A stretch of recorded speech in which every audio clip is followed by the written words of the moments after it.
You can't hear it. You can't see it. But it's there beneath the noise, beneath the hustle, beneath the mask of who you've trained yourself to be. It's not loud. It doesn't scream. It whispers. It whispers every time you look in the mirror and don't know what you're looking for. Every time you achieve something and feel nothing. Every time you love someone and secretly wait for them to leave. Every time you're alone and the silence feels more like judgment than peace. It's not the kind of pain that breaks you. It's the kind that shapes you, like a scar on the architecture of your identity hidden in plain sight, carved before you even knew what love or trust meant, before you knew what it meant to stand tall, before you even knew how to ask why. The father wound, it's not always abuse. Sometimes it's absence. Sometimes it's distance. Sometimes it's presence without connection. Sometimes it's the cold silence of a man who never learned to say, I'm proud of you. And it changes everything, because the boy looks to the father, not just for protection, but for reflection. He looks into the eyes of the man who made him, hoping to see who he could become. But when that gaze is empty, hard, or absent, he doesn't just feel forgotten.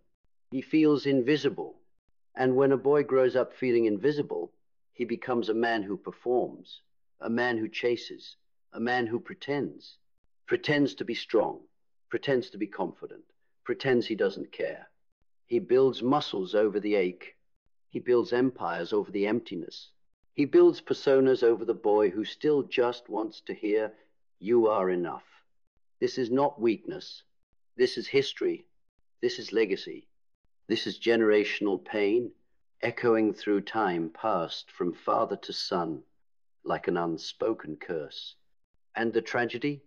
Most men never speak of it, because they were taught that pain is weakness. That to be a man is to feel nothing. To cry is to collapse. To admit you needed a father is to admit you're broken. But the opposite is true. To admit the wound is the beginning of the healing. To speak the unspeakable is the beginning of power. To face the father wound is to stop being a shadow and become a man. Because here's the truth, they don't tell you. If you don't face your father wound, you become it. You either mirror him or rebel against him, but either way, you're still orbiting around the gravity of a man who never truly taught you how to be whole. And so you try to prove you're better, or you try to earn his love in every woman you meet. Or you try to punish yourself for being a son he couldn't accept. You try to become everything he wasn't, only to realize you've lost yourself in the process. You overcorrect. You underfunction. You rage. You withdraw. You detach. Because the father wound doesn't just live in memory. It lives in posture, in tone, in how you show up when life punches you in the gut, in how you react to love, discipline, ambition, failure, silence. The sins of the fathers are visited upon the children, Scripture says, but not as punishment, as inheritance, until you break the pattern, not by hating your father, not by blaming him, but by understanding that he too was a son, a wounded son, a frightened son, a man who perhaps never had a father present enough to show him how to hold space for another life. And the moment you realize this, the fracture in your soul doesn't disappear, but it begins to speak, not in shame, not in rage, but in revelation, because now you see the pain was not there to destroy you. It was there to awaken you, to call you into a rite of passage that most men never take, the path from wounded son to healed father. You don't need children to take that path. You need courage. The courage to look inward and see where your masculinity was distorted. The courage to sit with the ache without numbing it. The courage to stop performing, stop hiding, stop faking strength, and start building real inner weight. This is not about fixing the past. You can't. This is about reclaiming what the past tried to steal. The integrity of your soul, the sacred geometry of your manhood, the clarity of knowing who you are when the world stops applauding. This is the work that terrifies weak men, because it's not glamorous. It won't get you likes. It won't make you the loudest in the room, but it will make you true. And when you become true, when your inner structure is no longer built from broken expectations and silent shame, you become indestructible. Because you no longer need to prove anything. You simply are. Still, grounded, unmoved. You stop seeking the Father outside because you become Him inside. The Father who doesn't abandon, the Father who listens, the Father who disciplines without destroying, the Father who leads without controlling, the Father who looks into the eyes of His own pain and says, "It ends with me." That's what the world needs. Not more noise, not more performative strength, not more empty masculinity wrapped in ego and fear. It needs men who have gone into the belly of their own father wound and emerged reborn, not just healed, but forged. Men who don't run from their emotions, but master them. Men who don't weaponize their past, but rewrite it. Men who no longer need the world to tell them who they are, because they've already met the man beneath the mask. And in that moment, something sacred happens. The fracture becomes a foundation. The silence becomes a sanctuary. And the wound becomes a weapon. Not a weapon that harms, but one that protects. Protecte vision, protecte love, protecte legacy. Because once you've healed the wound of the Father, you are no longer a son seeking permission. You are a man carrying destiny. Because revelation without reconstruction is just emotional theater. You've stared into the abyss, but if you don't start laying bricks, the abyss will stare back forever. This is where most fall. They taste awareness, they read the quotes, they have the conversations, they admit the pain, but then nothing. They collapse into intellectual comfort, and the wound becomes an identity. You weren't meant to admire healing, you were meant to live it. You want to rise? Then begin with structure, not just affirmations, order, because order is what the wounded soul has never known. Establish non-negotiables, form a spine rituals that do not bend under pressure. Wake up at the same time, move your body, clean your space, confront your addictions, speak only what aligns, think only what serves. Because order is not restriction, it is resurrection. A man without order is a man waiting to fall back into chaos. He becomes reactive, emotional, easily manipulated by distraction, a leaf tossed in a storm. But a man of order, he becomes a pillar, not perfect, but unmoved. When a man has discipline, he has time. When a man has time, he has clarity. And when a man has clarity, he remembers his assignment. And don't confuse busyness with purpose. One is noise, the other is melody.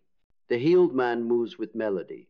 He doesn't chase, he doesn't force, he doesn't over-explain, because his life is now tuned to something higher than performance. He is governed by principle. This is where your new identity begins, not in the external victories, but in the alignment. If your soul is misaligned, no amount of money, sex, status, or praise will anchor you. But when you are aligned, when your thoughts, actions, emotions, and values point in the same direction, you become untouchable. Men follow you. Women respect you. Time bends for you. Not because you are special, but because you have become integrated. And integration is power. Power that doesn't scream. Power that radiates. And now it's time to build something eternal. Not a brand, not a following, a lineage. A life so rooted in self-respect that it outlives your body. A life that teaches not with words, but with presence. That's the real legacy. Not what they say when you die, but what they become because you lived. But to build that, really build it, you must destroy the part of you still waiting to be rescued. No one is coming. No mentor, no partner, no book, no God in the sky waving a magic wand. You are the miracle. You are the one who breaks the pattern. You are the one who steps out of the river of history and says the pain stops here. Couldn't. And that means you must become ruthlessly aware of what no longer fits. You must cut out the behaviors, the people, the habits, the fantasies that keep you small, not out of hatred, but out of honor. The man who honors his life does not allow leeches to stay attached. He is not afraid to disappoint people. He is not afraid to be misunderstood. He is not afraid to walk alone, because he knows that every step taken in alignment with truth is a step into divine territory. And once a man begins walking with God, not just in belief, but in discipline, the war is already won, even in the dark, even when he's tired, even when no one claps. He walks anyway, because he's not walking for applause, he's walking for freedom. He knows the path is narrow, but it is his. And only the man who claims his own path through blood, through sweat, through fire gets to call himself king.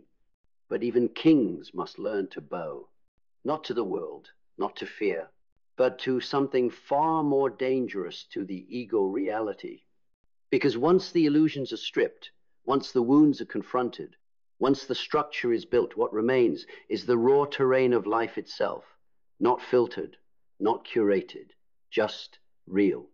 The way the light hits the trees in the morning, the way silence stretches between words when no one needs to perform, the weight of a choice made in solitude, no audience, no validation, just the quiet echo of responsibility. This is where your soul either matures or escapes. Because for most men, facing life as it is too much. So they distract, they compare, they construct fantasies of what should be, and they miss what is. But the healed man, the man forged through pain and order, he sees through it all. He doesn't fight life. He engages it. He sits with the grief of knowing he can't change the past. He accepts it. He doesn't romanticize the future. He earns it. He meets the moment without filters, without projections, without the need to label it good or bad.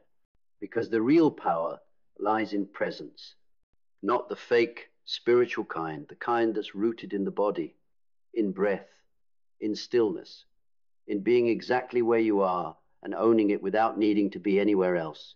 Most people run from the present because they're ashamed of it. But when you've walked through hell and chosen truth over comfort, the present becomes sacred ground. This moment, this quiet, unremarkable sliver of time is where eternity unfolds. It's where you speak not because you want to be heard, but because your words carry weight. It's where you make decisions not out of panic or projection, but from a center that cannot be shaken. It's where you begin to realize you don't need to be seen to matter, because you've become whole in the invisible. And it's in that invisible place that your true authority is born. Not authority given by others, not authority bought with status. Authority that radiates from the marrow, the kind that enters a room and says nothing but shifts the air. Because that's what happens when a man no longer needs to perform. He becomes undeniable. And from that place, he no longer waits for opportunity. He creates it. He no longer begs for direction. He embodies it. He no longer obsesses over legacy. He becomes it. Not by shouting louder, but by showing up again and again and again with the same unbreakable integrity, whether the world is watching or not. Because he's not building a moment. He's building a mythos, a rhythm so consistent, so aligned, so pure that it carves a trail through history even after he's gone. And all of it started with a fracture, a quiet break in the soul no one else could see, a silence inherited through blood, a wound that didn't shout but whispered until the whisper became a call, and the call became a war cry, and the war cry became a vow. It ends with me, it begins with me, and now there is no going back, because now you've crossed the threshold. There's no applause here, no spotlight, just you, the road, and the weight of everything you said you would become. This is the terrain of men who keep their promises when no one is watching, where your word becomes law, not because anyone enforces it, but because you do. And this is where most turn back, right here, because they discover something darker than pain boredom. Not the boredom of inactivity, the boredom of discipline, the slow, unglamorous grind of repetition, the quiet battles that no one cheers for, the silence between milestones where your only reward is that you did not quit. This is where you learn the difference between passion and commitment. Passion is loud, commitment is quiet. Passion comes and goes. Commitment kneels every morning at the altar of discipline and says, again and again and again, you want peace, then earn it. You want clarity, then suffer for it. Because wisdom is not gifted. It's extracted from failure, from restraint, from 1,000 silent yeses when everything in you screamed no. The modern world has sold you a lie that transformation is about excitement, that your growth will be dramatic, shareable, sexy. But transformation is not a performance. It is demolition, and then brick by brick, resurrection. You lose the friends who loved your wounds. You lose the habits that gave you escape. You lose the false identities you wore like armor. And for a moment you will feel naked. But eventually the nakedness becomes freedom. And the freedom becomes power. Because the man who needs nothing to validate him is the most powerful force alive. Not because he dominates others, but because he is no longer dominated by himself. Not by his urges.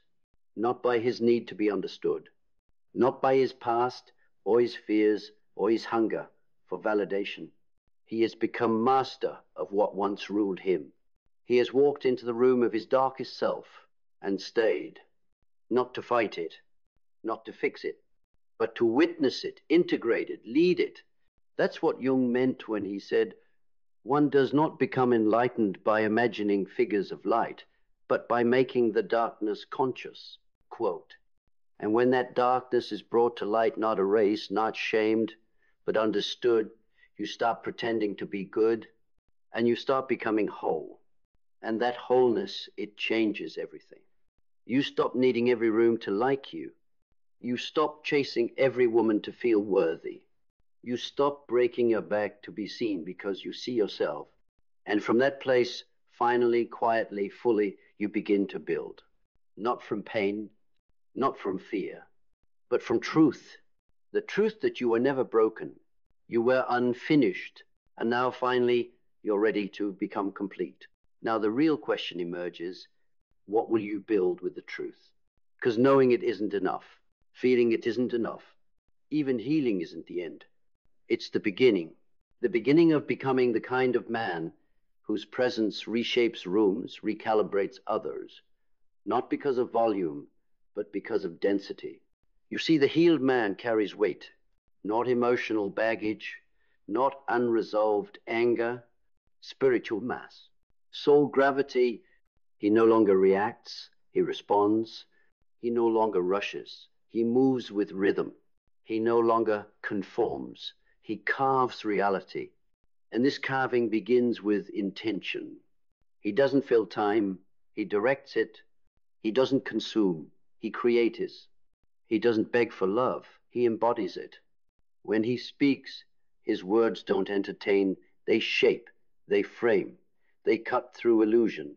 And more than that, his life becomes a template. Not a sermon, a signal, a living architecture of what's possible when a man chooses to stop outsourcing his soul. He becomes dangerous not to the righteous, but to every lie the world has taught men to swallow. And in his presence, something terrifying happens to those still asleep. They begin to wake up, not because he forces them, but because truth provokes transformation. That's why your wholeness matters. Not for applause, not for image, but because every inch you rise, others remember they can too.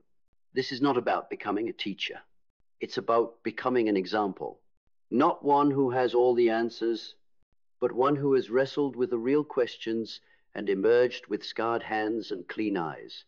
One who has buried the illusion of perfection and embraced the divine mess of becoming. One who understands that there is no final form, only deeper layers of embodiment, and from that embodiment comes vision, not a dream, a directive, a flame that does not flicker with doubt or desire for praise. A flame that burns clean because it is lit by purpose and fanned by conviction. And that conviction, it is not for sale. It cannot be seduced by trend, fear, comfort, or crowd. It stands, it walks, it leads, even when it's hard, especially when it's hard, because the man who has walked through the fracture, who has stared into the abyss and made it speak, who has chosen clarity over numbness, structure over chaos, wholeness over performance, that man no longer needs to be told what to do. He already knows, because his life now echoes something ancient, something beyond culture, beyond persona, beyond even time. His life echoes God. So he builds not in haste, not in hunger, but with reverence. Every word spoken is a brick, every choice a beam, every sacrifice a cornerstone, every silence mortar holding something sacred together. He doesn't build to impress, he builds to contain the divine. Because once you've encountered the raw, wordless power of wholeness, once you've stood in your own presence without flinching, without performing, without collapsing, you understand that your very life is a temple, not a showroom, not a stage, a sanctuary, and sanctuaries demand precision. The healed man becomes precise, precise with time, precise with words, precise with relationships, not cold but calibrated. He knows what fits and what fractures. He sees through noise and recognizes signal. He recognizes counterfeit intimacy in a glance. He hears manipulation in a compliment. He feels misalignment in the spaces most men get lost, because his nervous system is no longer hijacked by chaos. It's been retuned to truth. He's not unfeeling, he's unedited. He doesn't seek pleasure for escape, he seeks it for expansion. He doesn't fear pain, he listens to it. Pain becomes data. Joy becomes compass. Stillness becomes strategy. And from this vantage point, purpose becomes practical. It's not abstract. It's encoded in the hour, the room, the posture of each interaction. Purpose isn't a destination, it's precision in motion. It's being the exact man the moment requires without losing the thread of who you are. You don't have to be everything. You just have to be true. True to the moment. True to the code. True to the architecture forged in fire. And from that truth, everything becomes simpler. You no longer hustle for identity. You inhabit it. You no longer explain your values. You embody them. You no longer fear loss because you no longer confuse possession with power. And it's in that simplicity that your impact multiplies, because the man who is integrated is rare. Rare enough to be undeniable. Rare enough to magnetize others into their own remembrance. Rare enough to change the spiritual climate of a room just by walking in. Not by being loud, but by being real. And now, this is where it all converges.